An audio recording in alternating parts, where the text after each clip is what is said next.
the village of Clear Waters, nestled between a rust-colored cliff and the endless blue embrace of the Atlantic. Life there was woven out of sunlight, salt, and repetition.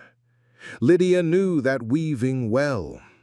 A widow for almost a decade, her hands were a map of her existence, calloused from lacework, yet softened by the tenderness she poured into her only son, Gabriel. Lydia was a woman of quiet depths, her gaze carrying the serenity of a sea at rest.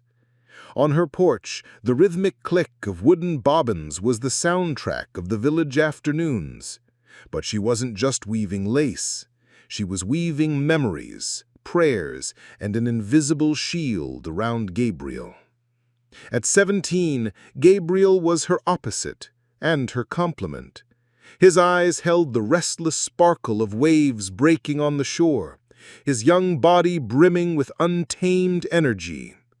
He was the family's boat, swift and strong, pulling sustenance from the sea, while Lydia was the harbor, the anchor of love awaiting him on land. Their bond was unspoken, but solid as the cliff itself. He understood the melancholy beneath her calm, and she understood the hunger for horizons burning in his. That afternoon, the air was heavy, thick with the promise of a storm. The sky, once a pure blue, darkened with smudges of gray. Gabriel had just returned, the sharp tang of the ocean still clinging to his skin. As he cleaned his small fishing net, the muscles in his arms moved with an effortless rhythm. "The sea's angry today, Mom," he said, not looking up from a stubborn knot. "Feels like a hard rain's coming." Lydia's bobbins stilled. "Let it come. The earth needs it." Her voice was calm, but her fingers froze mid-pattern. Something inside her chest felt as heavy as the sky. That was when Jonas appeared at the gate. Jonas was a man eaten alive by bitterness. Older, thin, his face was carved with lines of old resentments. Years ago, he and Lydia's late husband had fought over land, a quarrel the village considered settled, but one Jonas had nursed like an ember hidden beneath ash. "Lydia!" he rasped, his voice dragging like stones across the ground. He carried no fish, no good news, only the weight of the past. Gabriel straightened, his body tensing. Dropping the net, he placed himself subtly between his mother and the intruder. "Good afternoon, Mr. Jonas. What brings you here?" Jonas ignored the boy, his bloodshot eyes locked on Lydia. "I've come for what's mine, what your husband stole from me." Lydia rose slowly. For the first time in years, her serenity cracked. "Jonas, that matter is long dead. The court's decided. Go, and may you find peace." "Peace!" He spat the word.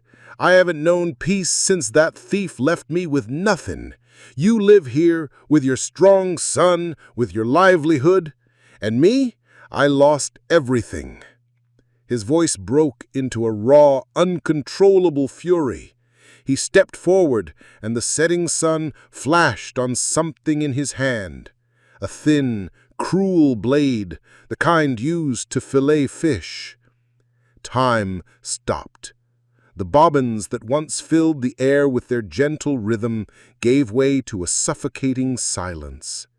The serpent in their modest paradise had revealed itself, shaking, hateful, and armed. Gabriel moved on instinct. There was no thought, only the primal urge to protect the woman who had given him life. "Stay away from her!" he shouted, his young voice carrying a fierce authority. But Jonas was beyond hearing. With a guttural cry, he lunged at Lydia. His movements were clumsy, driven by rage rather than skill. A blind, lethal strike. Lydia stumbled back, tripping over the wicker chair, her face drained of color. She saw the blade coming for her, a silver streak of death. And then Gabriel moved. In a gesture both heroic and heartbreakingly naive, he didn't try to disarm Jonas. He didn't push him aside. He simply stepped in front of his mother. He became the shield. The impact was muffled. Jonas's body slammed into Gabriel's. The blade, aimed for Lydia's heart, found a different path. Gabriel gasped, a sharp sound of shock and pain. His eyes, so alive moments before, widened not with fear, but with a terrible, sudden understanding. Jonas staggered back, staring at the knife in his hand, now dripping red, then at the boy before him. Horror extinguished his fury. The blade slipped from his grasp, hitting the hard-packed earth with a dull thud. Then, like the coward he was, he turned and fled, disappearing down the trail toward the village. Lydia, recovered from her stumble, rushed to her son. He collapsed into her arms, a dark crimson stain spreading fast across his simple cotton shirt. "Gabriel! My son! My son!" Her cry ripped through the silence. He looked at her, life draining from his face, a faint smile trembling on his lips.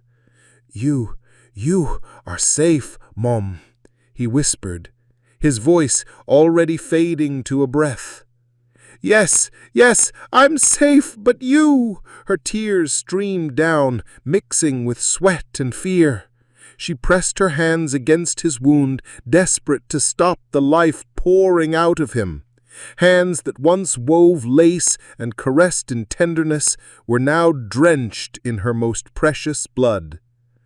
"Good," he murmured, and his eyes, once mirrors of a restless sea, went still and glassy, bottomless as a well. His body grew heavy, lifeless in her arms. And then the sky broke open. The long-promised storm came in a flood, rain washing his blood into the earth as if nature itself were mourning. Lydia sat there, cradling her son's body, the roar of the tempest drowning out her sobs, until the pain grew so vast it became a hollow silence. Years passed. Jonas was never seen again in the village of clear waters. Some said the sea had claimed him, others that guilt had driven him far away. Life in the village carried on, steady and unchanging. And Lydia carried on too. She survived.